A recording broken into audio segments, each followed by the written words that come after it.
সেইকাৰণে আমি কৰিমগঞ্জ জিলাৰ নামটো শ্ৰীভূমি কৰিছোঁ। কামটো আমি বহুত দিনৰ পৰা চলাই আছোঁ। অসমৰ বহুত গাঁৱৰ নাম আমি বদলাইছোঁ। এটা নতুন বিতৰ্ক। অসম চৰকাৰে কৰিমগঞ্জ জিলাক শ্ৰীভূমি বুলি নামাকৰণ কৰিছে। নোবেল বঁটা বিজয়ী ৰবীন্দ্ৰনাথ ঠাকুৰৰ উত্তৰাধিকাৰীক আহ্বান জনাই চৰকাৰৰ এই সিদ্ধান্তক অসমৰ মুখ্যমন্ত্ৰী হিমন্ত বিশ্ব শৰ্মাই সমৰ্থন কৰিছে। বৰ্তমানৰ শ্ৰীভূমি জিলা অসমৰ এখন প্ৰশাসনিক জিলা। 1878 চনত কৰিমগঞ্জ নগৰক সদৰ হিচাপে লৈ তদানীন্তন ব্ৰিটিছ ভাৰতৰ নৱসংগঠিত অসম ৰাজ্যৰ চিলেট জিলাৰ এটা মহকুমা হিচাপে কৰিমগঞ্জ মহকুমা গঠন কৰা হৈছিল। 1983 চনৰ 1 জুলাই তাৰিখৰ পৰা অসম চৰকাৰে কৰিমগঞ্জ মহকুমাক পূৰ্ণ পৰ্যায়ৰ জিলাৰ স্বীকৃতি দিয়ে। 1885 চনত Bangla সুবাৰ Deewani British East India কোম্পানীয়ে হস্তগত কৰে আৰু কৰিমগঞ্জ জিলা এটা অংশ হিচাপে থকা চিলেট জিলা ব্ৰিটিছৰ অধীনলৈ যায়। 1947 চনৰ ভাৰত বিভাজনৰ সময়ত চিলেট জিলাৰ অধিকাংশই কৰিমগঞ্জ মহকুমাৰ 3.5 থানা এলেকাৰ ৰাতাবাৰী, পথেৰকান্দি, বদৰপুৰ আৰু কৰিমগঞ্জ থানাৰ আধা বাদে পূব পাকিস্তানত সংযোগ হয়। 1971 চনত ই বাংলাদেশ নামেৰে সুকীয়া ৰাষ্ট্ৰ হিচাপে স্বাধীনতা লাভ কৰে। ফলত কৰিমগঞ্জ মহকুমাৰ বাকী ৰৈ যোৱা এই অৰ্ধাংশ এটা সম্পূৰ্ণ মহকুমা হিচাপে অসমৰ কাছাৰ জিলাৰ লগত যোগ কৰা হয়। কৰিমগঞ্জ মহকুমাক এখন জিলালৈ পৰিৱৰ্তিত কৰা হয় 1983 চনৰ 1 জুলাইত। কিন্তু পুনৰ নামাকৰণৰ বিতৰ্কটোৱে ঠাইসমূহৰ নাম সলনি কৰাৰ কথা আৰু স্থানীয় পৰিচয়ৰ ওপৰত ইয়াৰ প্ৰভাৱক লৈ বিতৰ্কৰ পুনৰাবৃত্তি কৰিছে। অখিল গগৈৰ মতে নাম সলনি আৰু ইতিহাস নতুনকৈ লিখা দুয়োটাই হঠকাৰী আৰু ভয়ংকৰ। আসুৰ সভাপতি উৎপল শৰ্মাই প্ৰশ্ন কৰিছে, নাম সলনি কৰাৰ লগে লগে ৰন্ধন গেছৰ দাম কমিব নেকি? স্থানীয় বাসিন্দাৰ চিকিৎসাৰ ক্ষেত্ৰত ৰেহাই পাব নেকি? টোল টেক্স কম হ'ব নেকি? জিলাখনৰ নাম মুখ্যমন্ত্ৰীগৰাকীয়ে সলনি কৰিছে।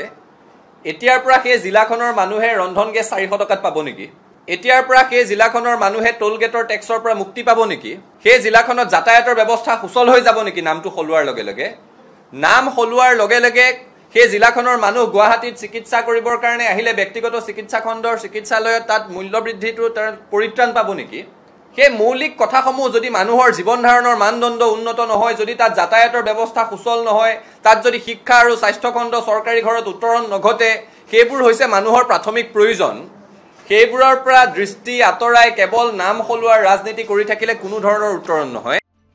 বীৰ লাচিত সেনাৰ নেতা শৃংখল চলিহাৰ মতে বৰাক উপত্যকাক অসমৰ মানচিত্ৰৰ পৰাই আঁতৰ কৰিব লাগে, কিয়নো ই ৰাজ্যখনৰ বাবে অত্যাধিক সমস্যাৰ সৃষ্টি কৰিছে। এই ক্ষেত্ৰত চৰকাৰে অতি শীঘ্ৰে এটা সুস্থিৰ সিদ্ধান্ত লওক যে বৰাকখন অসমৰ লগত ৰাখিব নে নাৰাখে। কাৰণ বৰাকৰ যিটো জনগাঁথনিয়ে খিলঞ্জীয়া মানুহৰ ওপৰত প্ৰভাৱ পেলাইছে। কাৰণ বৰাক ভেলীত থকা খিলঞ্জীয়া মানুহৰ বৰ্তমান অস্তিত্ব নাই।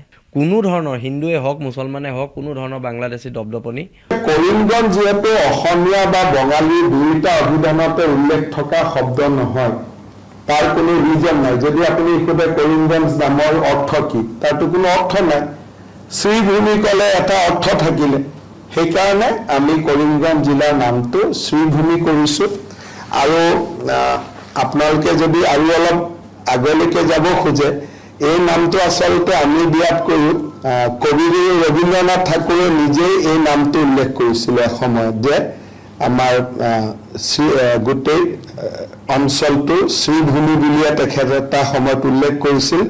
1919 চনত যেতিয়া তেওঁ চিলেট ভ্ৰমণ কৰিছিল, তেতিয়া তেওঁ চিলেটক সুন্দৰী শ্ৰীভূমি বুলি কৈছিলে। আমি এতিয়াতো চিলেট বাংলাদেশত আছে, কিন্তু আমি কৰিমগঞ্জ জিলাখন তাৰে পমখেদি শ্ৰীভূমি বুলি নামাংকন কৰিছোঁ। এইটো অসমীয়া আভিধানিক শব্দ, ই বঙালী আভিধানিক শব্দ। কিছুমানৰ মতে আকৌ বস্তুবোৰ চিজিল হৈছে হেনো, ভাল হৈছে। এইটো এটা ভাল সিদ্ধান্ত লৈছে। এইটো কাৰণে আমি কেতিয়াবা কিছুমান নামৰ কলকুৱেলি আমাৰ এই নুমলগুচি নেমেল হৈ কিছুমান নাম চেঞ্জ হৈ থাকে। সেইকাৰণে এটা সন্মানপূৰ্বকভাৱে এটা নামৰ ব্যৱস্থা কৰিছে মুখ্যমন্ত্ৰী মহোদয়ে।